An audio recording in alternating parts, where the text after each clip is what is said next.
propose aujourd'hui une vidéo page avec la collection Quirky de DLS Design qui était le kit du mois d'août.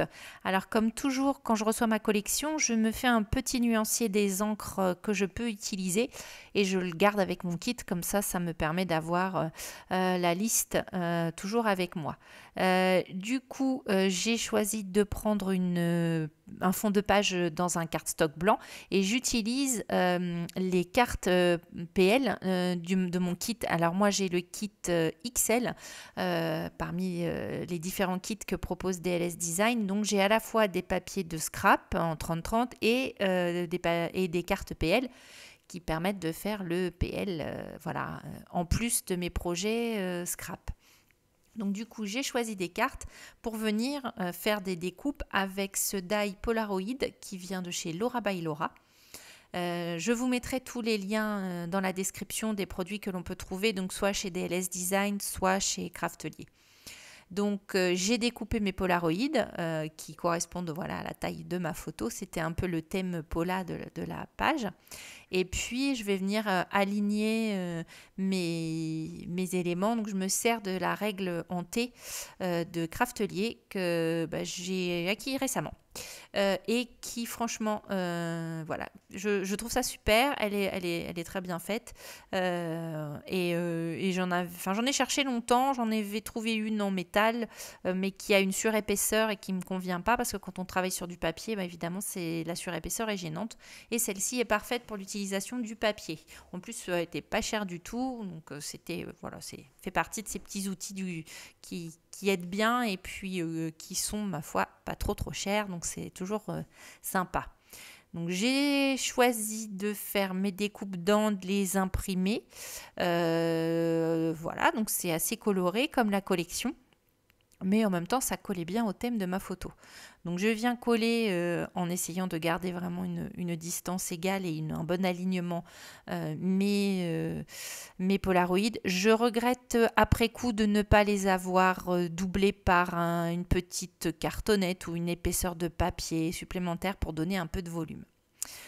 C'est mon petit regret pour cette page. Elle manque un peu de volume à mon goût une fois terminée.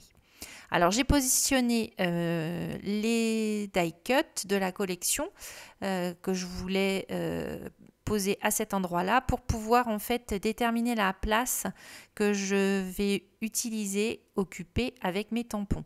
Donc j'ai utilisé l'alphabet de la collection. Il s'appelle Emma. Et donc je viens créer mon mot et je vais venir ancrer dans l'espace en fait que j'ai déterminé au départ. Donc je fais l'ancrage et puis le tamponnage avec ma plateforme de tamponnage. Ça permet de revenir sur chaque lettre. Donc voilà, rien de bien compliqué. Si vous n'utilisez pas de plateforme, il est possible que vous ayez une impression qui soit moins bonne. N'hésitez pas à faire des tests sur du papier brouillon. Comme ça, vous maîtrisez un petit peu mieux la pression que vous devez mettre sur votre bloc acrylique. Et ça permet de mieux contrôler son tamponnage. Donc je fais la même chose, en fait, ça va être un peu le même modèle pour différents cadres.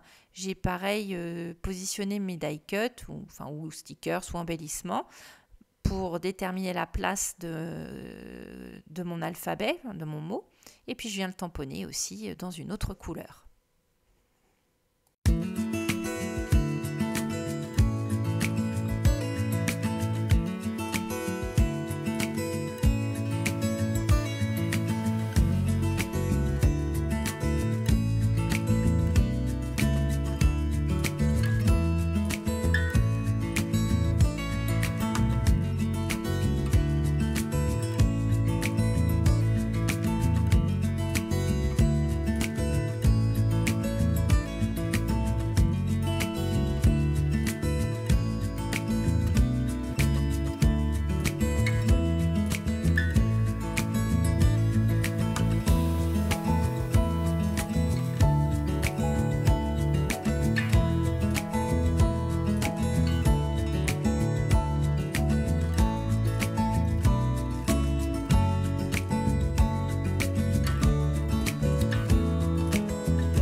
Alors je termine une fois que tous mes éléments sont en place et collés par retirer 5 millimètres de chaque côté de ma page. Ça, enfin, j'enlève en fait voilà sur les 4 côtés pour ensuite créer un cadre avec un papier imprimé. Je découpe l'intérieur de la feuille en 30-30 pour récupérer un morceau d'imprimé supplémentaire. Je suis venue mettre un trait de couture tout le long de mon cadre, enfin de ma page blanche, et voilà, c'est la fin de cette page que voilà, pour laquelle je regrette de ne pas avoir mis les Polaroids en volume, je le répète. Voilà, j'espère que ça vous a plu. Je vous mets les liens vers la boutique DLS et puis les produits que j'ai utilisés dans la description si besoin. Je vous dis à très bientôt avec une nouvelle vidéo. Bon scrap!